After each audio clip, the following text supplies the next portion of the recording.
बिस्मिल्लाहिर्रहमानिर्रहीम। लाखों करोड़ों दरूदो सलाम नबी पाक सल्लल्लाहु अलैहि वसल्लम पर और उनकी याद पर। मैं हूँ कुलसूम हाशमी और आप हैं मेरी यूट्यूब फैमिली का हिस्सा।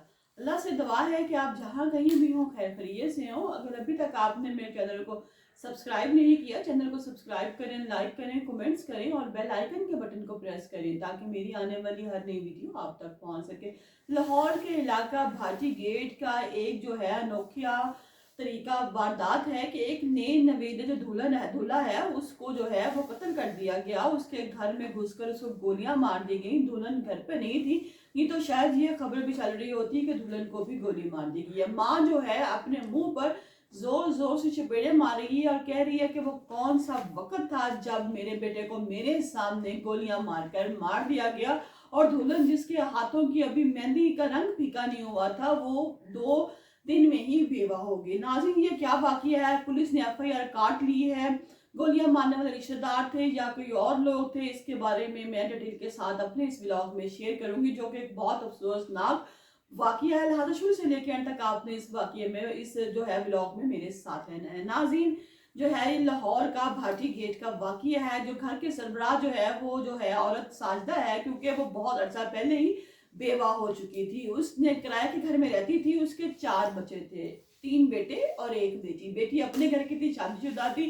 और जो 3 बेटे थे उसमें जो बड़ा बेटा है वो बचपन से ही जब पैदा हुआ तो मफलूज था और कुछ थोड़ा बड़ा होने के बाद उसकी डेथ हो गई। अब उसमें जो 2 बेटे थे, एक का नाम जो था वो शाहजेब था और दूसरे का नाम जो था वो शाहजोर था। अब जो शाहजरोज है वो 2 बच्चों का जो है वो बाप है। अब जो ये साजिदा है वो कहती है कि अब शाहजेब रह गया क्योंकि वो मेरा छोटा बेटा है, तो मैं उसकी भी शादी कर देती हूँ। वो अपने बेटे की शादी करती है। शादी करके वो दुल्हन को घर लेकर आती है। तो कहती है कि हम जिस घर के मकान में रहते हैं वो घर जो है वो बहुत छोटा है। फैमिली अब बड़ी हो गई है क्योंकि अमूमन जो है बच्चा है, पहला बेटा, उसके बच्चे हैं, खुद है, अब बहू फिर आई है। तो कहती है कि हम कहीं और जो है मकान ढूंढ लेते हैं। वो एक प्रॉपर्टी डीलर के पास जाती है जिसका नाम दयामीन होता है। वो उसको कहती है कि मुझे एक मकान दिखा दिया जाए। प्रॉपर्टी डीलर जो है वो उसको भाटी गेट में जो है वो एक मकान दिखाता है। वो जाती है, मकान देखती है। अमूमन हम लोग यही देखते हैं कितने कमरे हैं, गैस है, पानी है, और हम लोग जो है वो डन कर देते हैं क्योंकि उस वक्त जरूरत होती है मकान की। वो औरत भी जाती है, सालदार मकान डन कराती है। उस मकान का जो किराया है वो 15,000 रुपया है।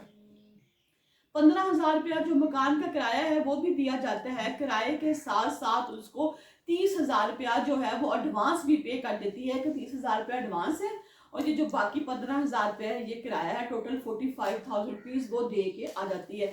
जब वो घर में शिफ्ट होती है, नवंबर के महीने में वो शिफ्ट होती है तो कहती है कि हमने जो सोचा था मकान बिल्कुल ऐसा नहीं है, क्योंकि बाज़ चीज़ें देखने में और होती है, जब आप उसमें रहते हैं तो नवीयत कुछ और किस्म की हो जाती है। वो कहती है कि नहीं, रहने के काबिल तो नहीं है, इसमें बहुत से मसले मसाइल है।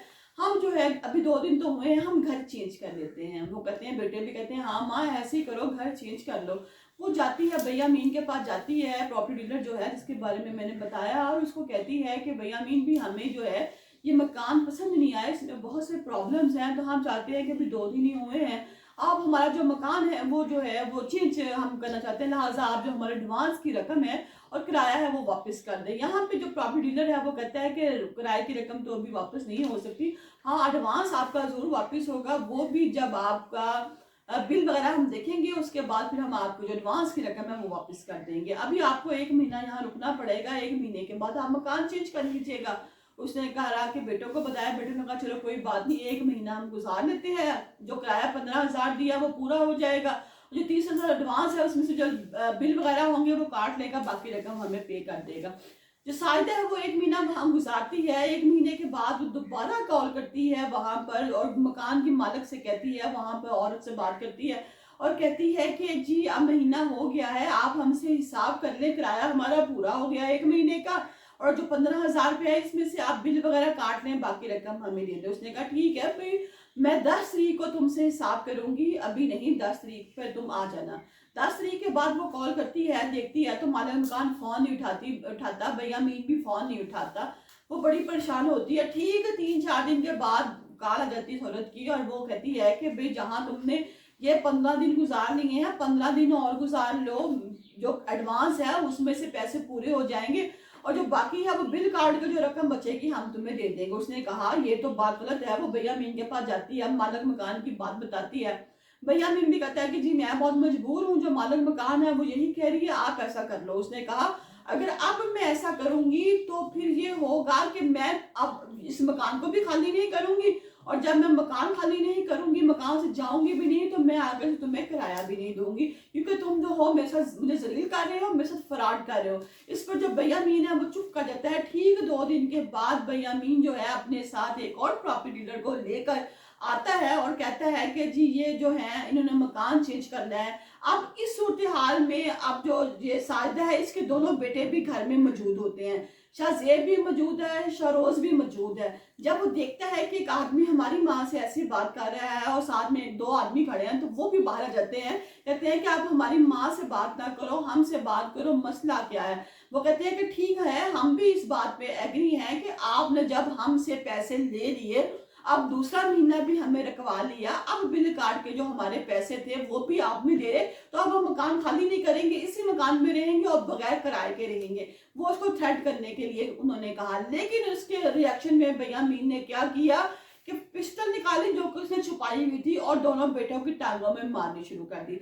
जैसे ही उसने पिस्टल मारनी शुरू कर दी तो एक जो गोली है वो शाहजेब है उसके पेट में लग जाती है। अमूमन पेट में जब गोली लगती है तो लोग बहुत कम सर्वाइव करते हैं क्योंकि ब्लीडिंग बहुत ज्यादा हो जाती है।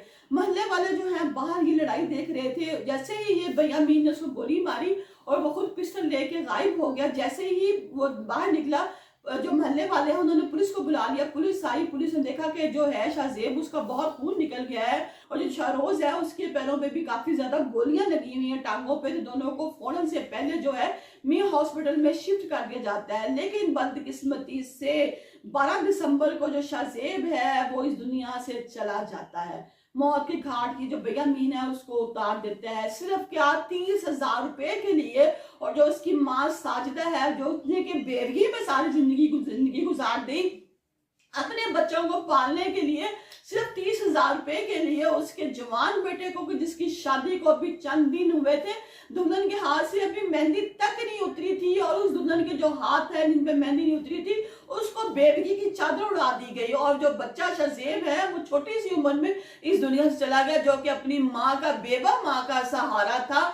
लिहाजा ऐसे किसी भी इकदाम से गुरेज किया जाए कि ये जो प्रॉपर्टी डीलर होते हैं जो आपको मकान दिखाते हैं, जो आपको लूटने की कोशिश करते हैं, इनसे अवेयर रहा करें। और जब भी ऐसी किसी भी किस्म की कोई चीज लें दें तो चीजों को पहले देख लिया करें और किसी को इतनी रकम दान ना करें कि बाद में परेशानी का बाइस बने। यहाँ पे जो भैया मीन है इसका जो किरदार है वो बहुत ही गलत किस्म का है कि तुम एक तो लोगों को झूठ बोल के मकान किराए पे देते हो, उनसे एडवांस लेते हो और बाद में गोलियां चला के माँ के जवान बेटे को मौत के घाट उतार देते हो।